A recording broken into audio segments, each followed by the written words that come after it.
오늘도 우리가 지난 시간에 이어서 교회 직분에 대하여 함께 나누도록 하겠습니다. 우리는 지난 시간에 교회 직분의 일반 원리를 우리가 좀 살펴보았고, 또 집사는 어떠해야 하는가에 대해서 우리가 함께 살펴보았습니다. 집사는 첫 번째로 단정해야 한다 했고, 또 일구이혼을 하지 아니해야 한다 말씀했고, 그리고 술에 임박이지 아니해야 한다 이렇게 말씀했습니다.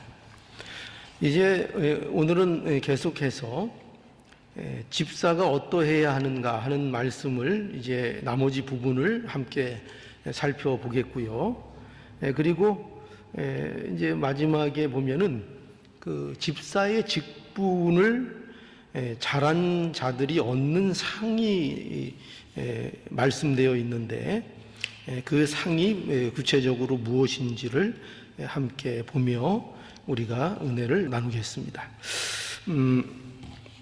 먼저 집사는 어떠해야 하는가, 계속 이어지는 말씀인데요. 오늘 이 본문에 보면은 더러운 일을 탐하지 아니하고 이렇게 말했습니다. 더러운 일을 탐하지 아니하고, 교회의 집사는 더러운 일을 탐하지 아니해야 합니다. 이 더러운 일이라는 것은 부정한 이득을 말합니다. 그것이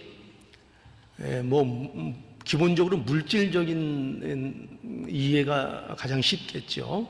물질 면에서도 그렇고, 또 그것이 반드시 물질이 아닐지라도 어떤 명예라든지 아니면 어떤 권력이라든지, 하여튼 어떤 것이든지 아무리 그것이 좋은 것이라고 해도 정당하지 않은 어떤 이득을 챙기는 일들, 이런 것들, 이 모든 것들이 더러운 이입니다.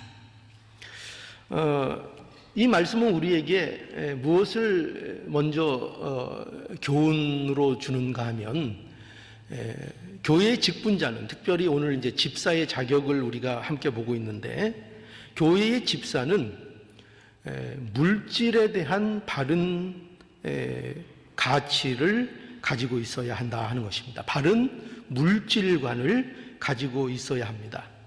그래서 아무리 자신에게 이익이 된다 해도 그것이 결코 정당한 것이 아니면, 합법적인 것이 아니면 그러한 이득에 대해서 욕심을 내지 않아야 한다 하는 것을 우리는 이 말씀을 통해서 분명히 교훈받을 수 있습니다. 그리고 더욱더 우리가 조심해야 될 것은, 이 더러운 일이라는 것은 믿음의 양보를 통해서 얻는 이익이라고 보면 좋습니다. 그러니까 믿음을 양보함으로 얻는 이득인 거죠. 우리 수요 예배 때 신명기를 우리가 살펴보고 있는데, 그 신명기 23장 18절에 우리가 지난 주간에 본 말씀을 보면, 지난 주간이 아니고 지지난 주간인가요? 보면은 이런 말씀을 우리가 함께 나누었습니다. 신명기 23장 18절에 보면, 창기에 번 돈과 개 같은 자의 소득은 아무 서원하는 일로든지 내 하나님 아버지의 전에 가져오지 말라. 이 둘은 다 내 하나님 여호와께 가증한 것이니라. 이렇게 이스라엘 백성들에게 주는 규례 중에 이런 규례가 있습니다. 여기에서 말하는 이 창기, 그리고 이 개 같은 자는 이방 우상에게 제사를 드릴 때에 음행을 하는 자들을 얘기합니다. 그러니까 일반적인 창기나 그런 것을 말하는 것이 아니고, 여기 개 같은 자는 여기 그 앞절에 보면 미동이라고 되어 있는데, 이 미동은 그 말 그대로는 예쁘장한 그런 어떤 이 아이, 그 남자를 얘기합니다. 남자. 그래서 이런 그 이방이 우상을 섬기는 일에 있어서 그들이 어떤 행위를 했는가 하면은 풍요의 신을 움직이기 위해서 뭐 아들을 뭐 많이 생산하고 또 땅에 곡식이 많이 열매 맺고 하는 그런 일들을 주관하고 있는 어떤 우상들, 그것들을 움직이기 위한 방법으로 그들이 음행을 행했던 것입니다. 그러니까 그 고대 사회에서 우상을 섬기면서 어떤 개념이 있었는가 하면은 그 풍요를 지배하는 남자 신과 여자 신이 서로 성관계를 해서 그것이 이제 어떤 이 세상의 풍요로 이루어진다, 이런 그 개념들을 갖고 있어서 그들이 우상을 섬기는 일에 있어서 중요한 죄의식이 뭐였는가 하면 그 우상 앞에서 남녀들이 음행을 하고 그것을 통해서 이방 신을, 풍요의 신을 자극시켜서 그들이 일을 하게 해서 풍요를 얻고자 하는 그런 일들을 빈번하게 행했습니다. 이것이 고대 우상을 섬기는 일 중에 중요한 일들이었던 거예요. 그러니까 이런 의미에서 이방신을 섬기는 그 신전에는 창기와 미동이 있었습니다. 이러한 의미의 이 창기, 이런 미동, 여기 보면은 그들의 소득에 대해서 이제 표현하고 있는데, 창기의 번 돈, 개 같은 자의 소득, 그것은 하나님 앞에 합당하지 않다, 이렇게 말하고 있습니다. 그러니까 이거 더 더러운 이득을 말하는 거죠. 그러니까 이스라엘 백성들에게 더러운 이득은 무엇이냐 하면, 하나님을 섬기는 이스라엘이 우상을 섬기는 일을 통해서 어떤 소득을 얻는 것을 의미하는 것으로 볼 수 있습니다. 그러니까 우리에게 있어서 우리가 경계해야 될 더러운 일이라는 것이 뭐냐면, 우리가 신앙을 양보하고, 그렇죠? 이 세상을 살아갈 때에 우리가 우리에게 주신 이 믿음의 정조, 믿음의 신앙을 지키지 않고 우리의 신앙을 세상에 양보하고 세상을 따라가면서 얻게 되는 모든 이득을 우리는 더러운 이라고 볼 수 있습니다.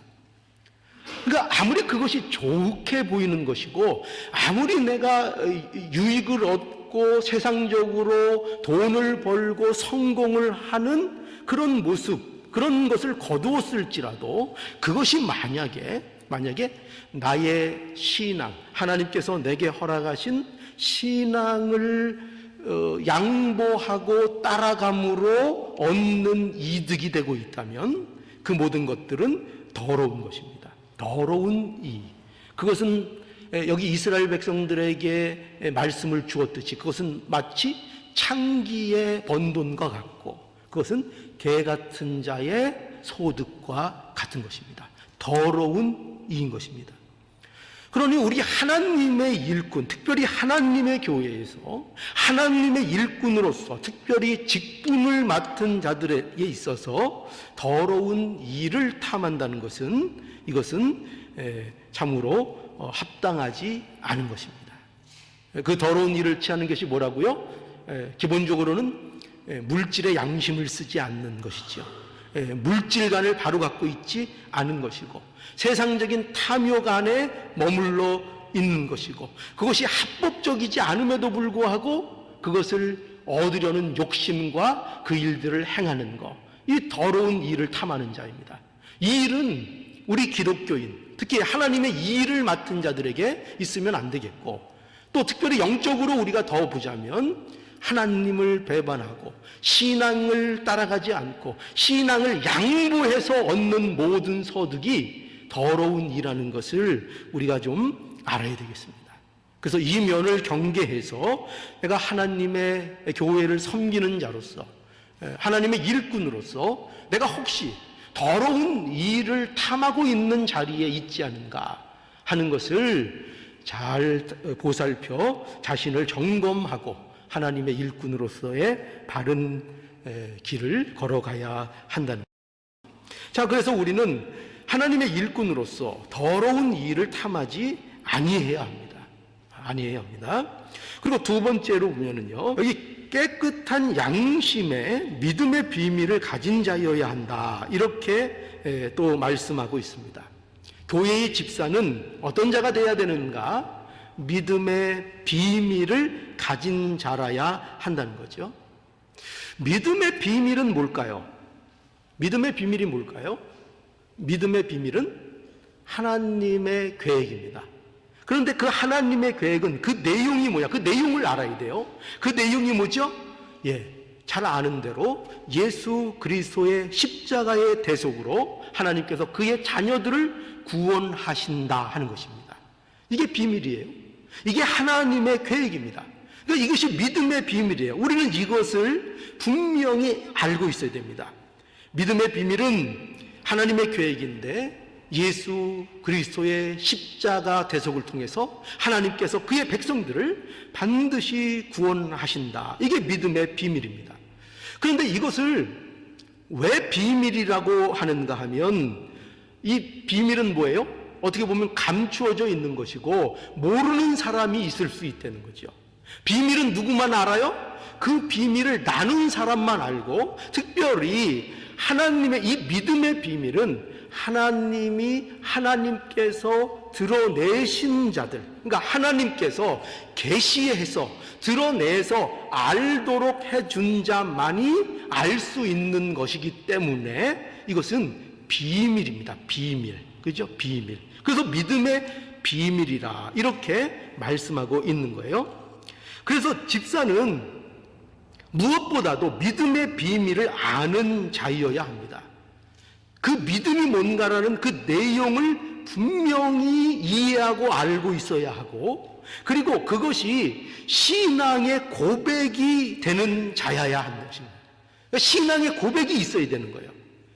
하나님의 계획, 그 계획, 예수 그리스도를 통해서 구원하신다 하는 그 내용을 가진 믿음의 고백이 반드시 있는 자라야 뭘 할 수 있다고요? 집사의 일을 할 수 있다는 것입니다. 이게 참으로 중요한 거예요. 교회의 일꾼은 반드시 올바른 신앙 고백을 가진 자라야 합니다. 신앙 고백을 어떻게 합니까? 입술로 하고, 그죠? 마음으로도 하고, 마음에 있는 것을 입으로 표현해서 내가 무엇을 믿는지, 누구를 믿는지, 무엇을 믿는지, 그 내용이 무엇인지를 분명하게 말할 수 있는 자가 되어야 합니다. 그게 집사가 되어야 하는 자의 조건이기도 하고, 또 집사가 된 자라고 한다면 마땅히 신앙의 고백을, 그 내용을 분명하게 이해하고 알고 있어야 한다는 것입니다. 그래서 생각해 보세요. 복음을 믿지 못하면서 어떻게 우리가 복음을 증거하는 교회의 일꾼이 될 수 있겠습니까? 그것은 절대로 합당하지 않습니다. 그런데 오늘 이 말씀을 잘 보면은요, 이것은 집사는 단지 그렇다고 해서 믿음의 비밀을 아는 자, 그것만 가지고는 또 안 된다는 것을 우리에게 또 보여주고 있습니다. 그러니까 단지 집사는, 또 하나님의 일꾼은 단지 믿음의 비밀을 아는 자여서는 안 됩니다. 바울은 여기에서 왜 그런가 하면은 믿음의 비밀을 가진 자, 이렇게 단순하게 표현하지 않고 오늘 이 표현을 보면은 앞에 이렇게 표현하고 있어요. 깨끗한 양심의 비밀을 가진 자라. 이렇게 해서 믿음의 비밀과 뭐를 합쳐놓고 있어요? 깨끗한 양심의 믿음의 비밀을 가진 자로 바울이 분명하게 밝히고 있는 것을 보게 됩니다. 여러분, 양심이 뭐예요? 양심은 인간이 가지고 있는 도덕적인 의식입니다. 그렇죠? 우리가 믿지 않는 자들에게도 양심이 있습니까? 없습니까? 양심이라는 게 있죠. 그건 도덕적인 어떤 의식입니다. 그래서 우리가 흔히 무슨 말을 합니까? 양심의 가책을 느낀다. 이런 표현들을 종종 하죠. 양심의 가책은 믿는 사람만 느낄까요? 그렇지 않죠. 믿지 않는 자들도 양심의 가책을 느낍니다. 그런데 여기 보면은 특별히 깨끗한 양심이라고 이렇게 돼 있습니다. 그럼 뭘까요? 그냥 양심이 아니라 그 양심은 깨끗한 양심이어야 한다는 거예요. 근데 깨끗한 양심은 어떤 양심이냐? 이것은 우리의 양심은 언제 깨끗해지느냐? 하나님 보시기에 복음과 연결될 때 깨끗해지는 것입니다. 복음과 연관되어 있는 것을 설명하고 있는 것입니다. 그러니까 이 양심은 그냥 어떤 세상적인 양심을 얘기하고 있는 것이 아니라 복음과 관련된 양심이라는 거예요. 복음에 대한 양심, 즉 더 직접적으로 얘기하면 복음에 대한 양심입니다. 복음에 대하여 양심적인 사람.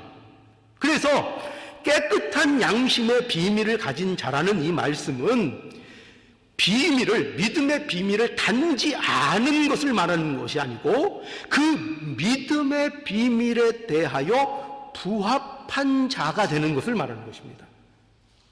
그 이론적으로 믿음의 비밀, 하나님의 계획이 어떻다, 예수 그리스도께서 우리를 십자가에 못 박혀 우리를 위해서 돌아가셨다라는 어떤 교리나 어떤 이론만을 가지고 있는 것을 말하는 것이 아니라, 그것이 아니라 그 믿음의 비밀이 그 자에게 양심적인 것으로 되어야 한다는 것입니다. 그러니까 복음에 대해서 양심적으로 사는가? 그의 삶이 이 믿음의 비밀에 대하여 양심적인가? 그의 삶이 그것과 부합되는 삶을 살고 있는가 하는 것을 말씀하고 있는 것입니다. 집사는 어떠해야 하는가 하면은 복음에 대하여 깨끗한 양심을 가진 자라야 하는 것입니다. 여러분, 그 시편 19편 14절, 이것도 우리가 새벽 예배, 우리가 19장을 3번에 걸쳐서 우리가 살펴봤는데, 이제 마지막에 보면은 시편 19편 14절 말씀이 이렇습니다.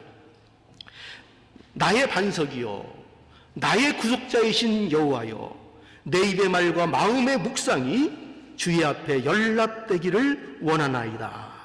여러분 너무나 잘 아시는 말씀이죠. 이것은 누구의 소원을 말하고 있는 거예요? 다윗이 자신의 소원을 기도하고 있는 것입니다. 그런데 다윗은 하나님께 어떻게 소원하고 있는가 하면 이렇게 소원하고 있죠. 내 입의 말과 마음의 묵상이 하나님께 합당하기를 원합니다.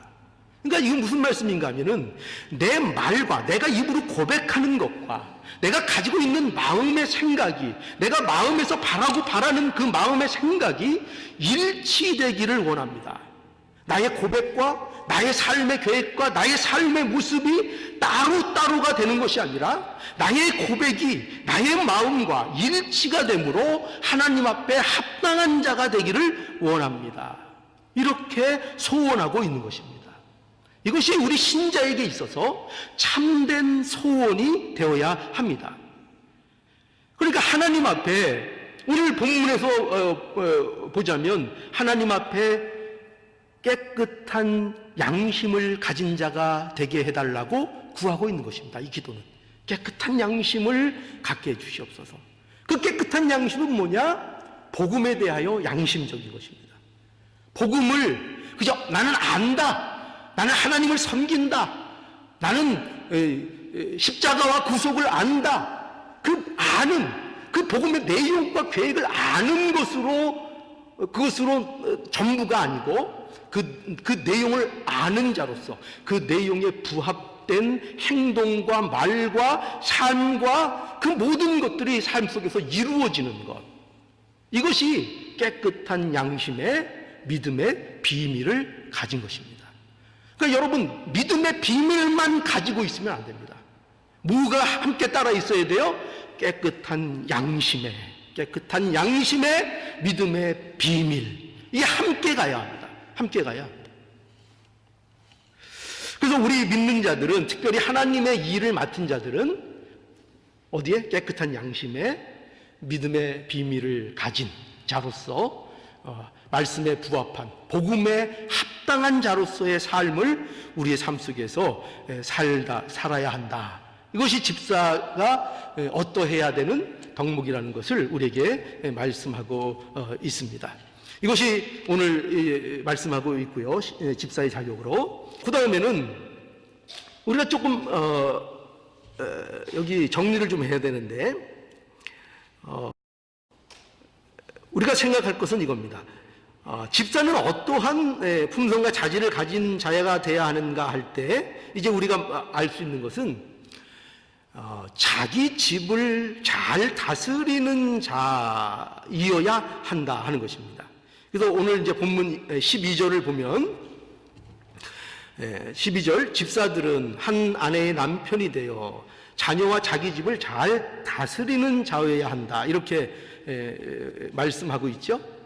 이것은 목사도 마찬가지고 또 장로도 마찬가지입니다. 오늘 그 디모데전서 3장 4절에서 5절을 보면은 여기 감독의 직분을 얻으려면 어떻게 해야 하는가를 또 우리에게 보여주고 있는데, 거기 이렇게 돼 있죠.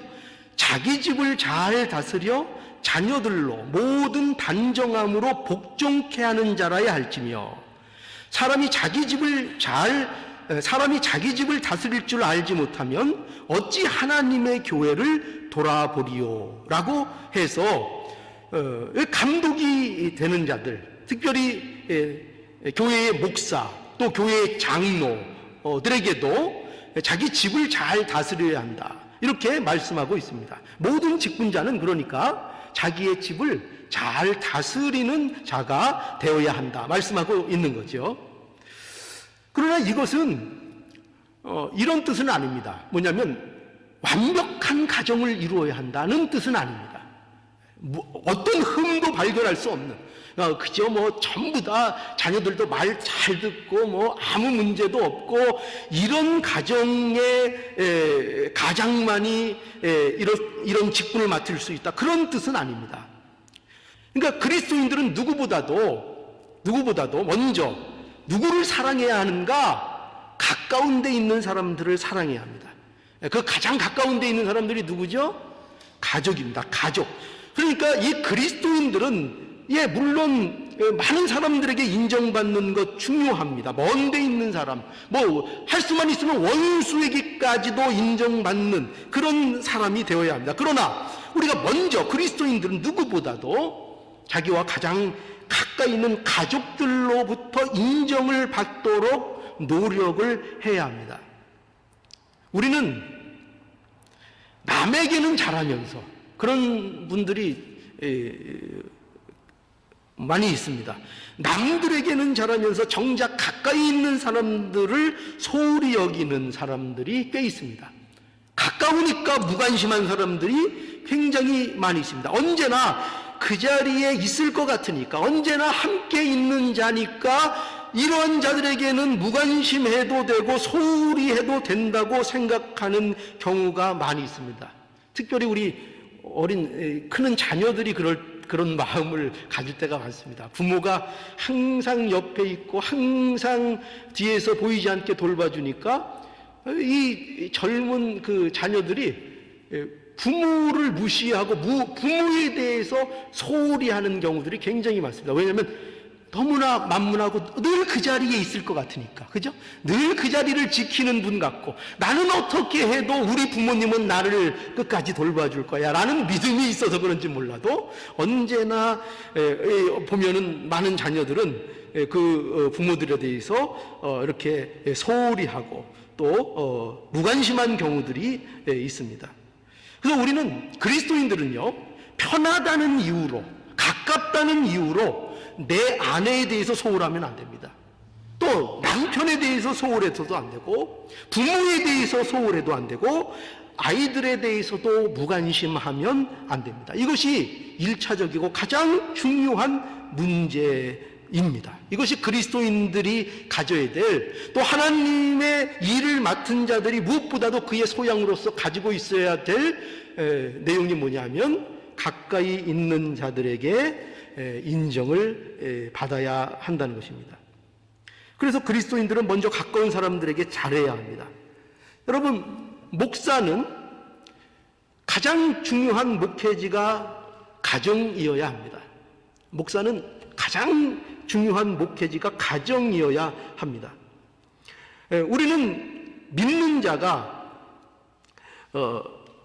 된 혜택이 누구에게 돌아가야 하는 것을 알아야 되는가 하면 가장 가까운 사람들에게 먼저 그 혜택이 돌아가야 한다는 것을 언제나 잊지 않아야 됩니다. 내가 목사이면은 그 목사인 그 믿음의 혜택이 누구에게 돌아가야 되는가? 그 아내에게, 또 그 자녀들에게, 또 가까이 있는 이웃들에게, 또 가까운 형제들에게 그 목사로서의 그 믿음의 혜택들이 그들에게 비춰지고 그들이 그것으로 인하여 혜택을 받아야 한다는 것입니다. 장로님도 마찬가지고 또 집사님들도 마찬가지입니다. 그들의 좋은 믿음, 그것이 누구에게 영향을 미치고 누구에게 먼저 혜택을 주어야 되는가? 가장 가까운 있는 자들이 그것으로 인하여 행복하고, 그것으로 인하여 위로받고, 그것으로 인하여 믿음이 점점 더 진전되는 이런 일들이 있어야 한다 하는 것을 우리는 분명히 알아야 합니다. 그래서 자, 그리스도인이 된 남편들은 누구를 적극적으로 사랑해야 되겠습니까? 남편은 누구를 적극적으로 사랑해야 되겠습니까? 아내를요, 그죠? 아내를. 우리 정경장 권사님이 세게 말씀하시는 거 보니까 사랑이 약했던 것 같아요. 남편은 아내를, 그러면 아내는 남편을 어떻게 됩니까? 순종하고 존경해 줘야 합니다. 존경해 주시고 계세요?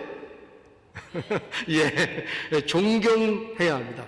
또 부모는 자녀를 잘 양육해야 하고, 또 자녀는 부모를 잘 공경해야 합니다. 이것이 믿는 자들이 가장 먼저 해야 할 일입니다. 이것이 먼저 이루어지고, 그래서 우리의 목회 현장은, 우리의 믿음의 현장은 무엇보다도 먼저 가정이 되어야 한다는 것을 우리는 잊지 않아야 할 것입니다. 그래서 여기 뭐라 그랬다고요? 자기의 집을 잘 다스리는 자, 이것이 하나님 교회의 직분자가 되어야 할 모습인 것을 우리가 분명히 기억해야 할 것입니다. 자, 그래서 이제 직분자, 특별히 집사의 직분의 그 자격, 어떠해야 되는 것을 몇 가지 살펴봤고, 이제 두 번째로 직분자가 받는 상이 무엇인가, 특별히 집사의 직분을 잘한 자가 얻는 상이 무엇인가, 우리가 한번 보면서 마무리를 하도록 하겠습니다. 13절을 한번 볼까요? 13절. 집사의 직분을 잘한 자들은 아름다운 지위와 그리스도 예수 안에 있는 믿음의 큰 담력을 얻느니라, 이렇게 말씀합니다. 우리 하나님은 어떤 하나님인가 하면 반드시 상을 주시는 분이십니다.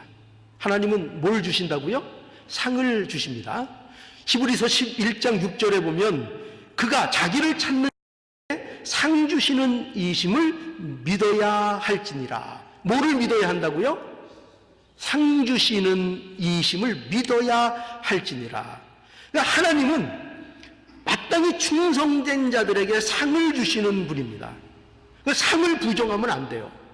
반드시 충성된 자들에게는 하나님께서 그에 합당한 상을 주신다는 거예요.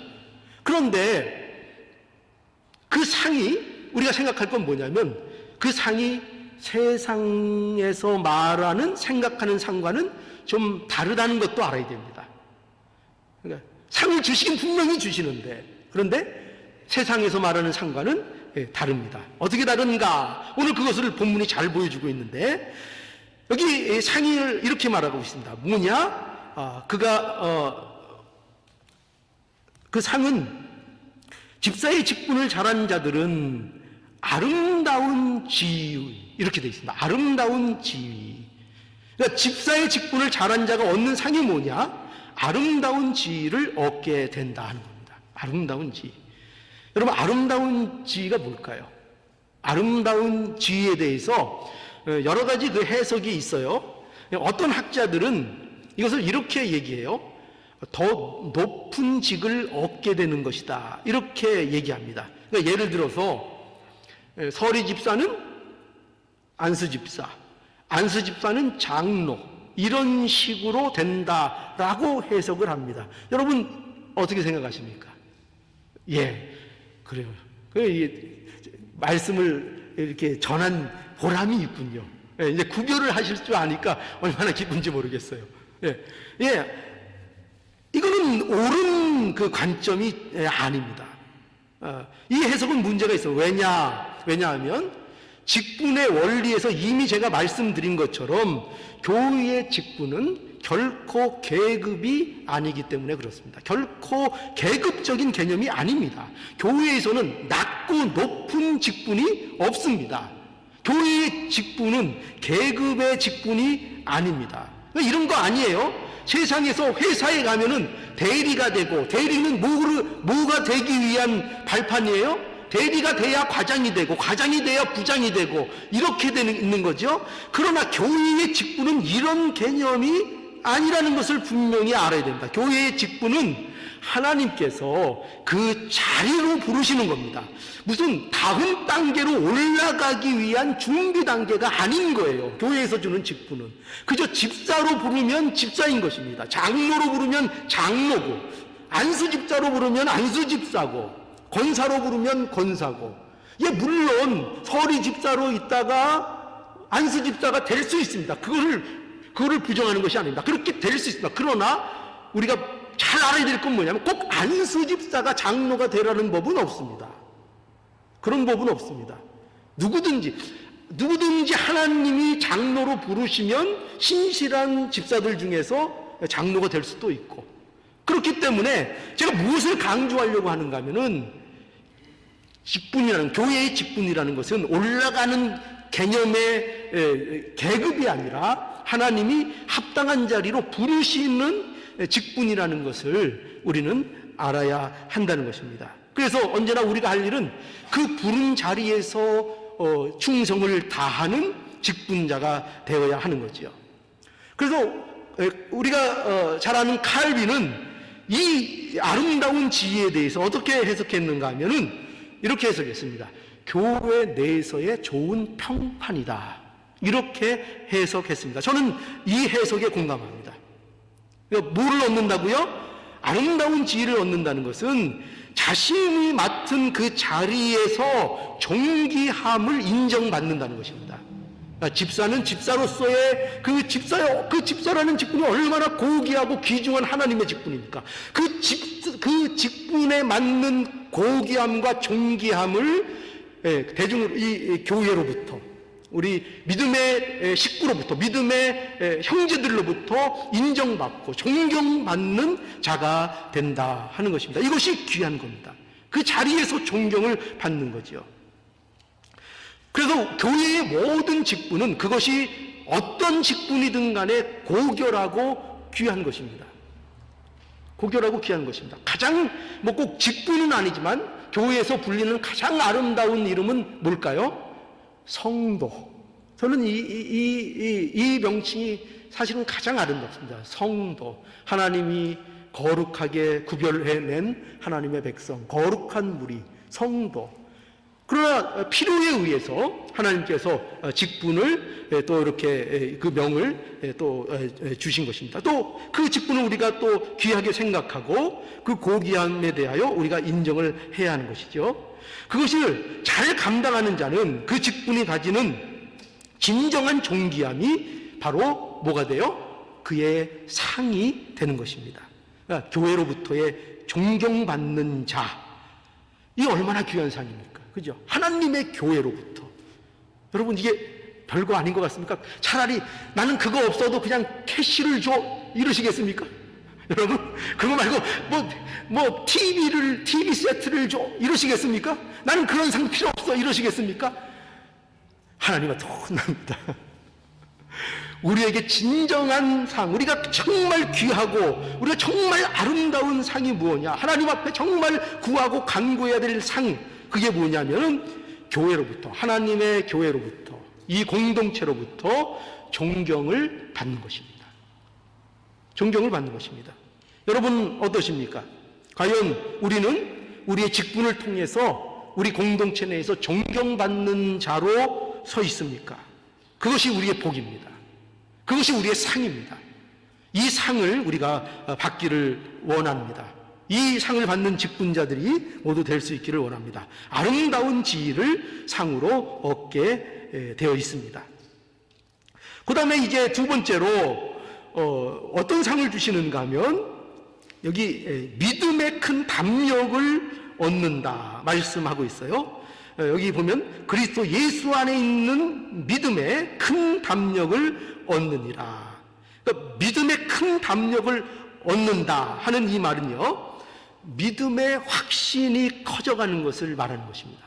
믿음의 확신이 점점점 견고해지고 커지고 굳건해지고, 그 믿음이 갖고 있는 그리스도 예수 안에 있는 그 믿음이, 예수 그리스도를 믿는 그 믿음이 얼마나 풍성하고 부유하고 아름답고 영광스러운지, 그것에 대해서 갈수록 어떻게 된다고요? 확신을 가지게 되는 것입니다. 갈수록 확신을 가지게 되는 거예요. 이게 무엇을 할 때 이 상을 받게 된다고요? 무엇을 할 때? 그 맡은 직분에 충성할 때 이 믿음의 확신이 점점점 우리에게 더해가서 믿음의 큰 담력을 얻게 된다. 이것이 상이다 말씀하고 있습니다. 여러분 어떠세요? 이 믿음의 상 여러분들에게 풍성하게 있습니까? 큰 담력이 여러분들에게 있으십니까? 아직 부족합니까? 아직도 확신이 부족하고 아직도 예수 그리스도 안에 있는 것 가지고는 부족하다고 생각이 드십니까? 아직도 그래서 세상에게 눈이 가고 아직도 만족하지 못하고 아직도 말씀으로 위로받지 못하고 말씀으로 즐겁지 못하고 하나님 그분이 나의 하나님이 되신 것에 대해서 만족하고 즐거워하지 못하고 있습니까? 믿음의 확신이 없으십니까? 그렇다면 뭘 하면 되겠습니까?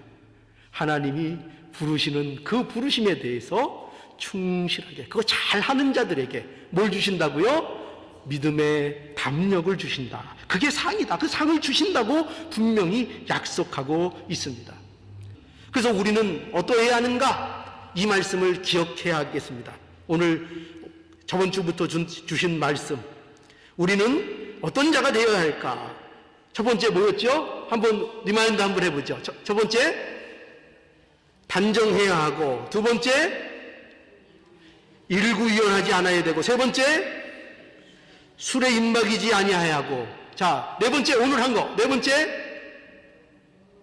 더러운 일을 탐하지 않아야 하고, 다섯 번째, 이거 제일 중요합니다. 이거 하나밖에 기억할 머리가 야말게 없으시다면 요거를 선택해 주세요. 뭐죠? 깨끗한 양심의 믿음의 비밀을 가진 자여야 하고, 여섯 번째, 집을 잘 다스리는 자가 되어야 한다 말씀하고 있습니다. 이 일에 대하여 우리가 늘 점검하고 우리가 달려갈 길을 잘 달려가는 자, 하나님의 아름다운 지위와 믿음의 담력을 반드시 주실 거 믿고 이 길을 걸어가는 하나님의 귀한 일꾼들이 모두 되시기를 간절히 원합니다.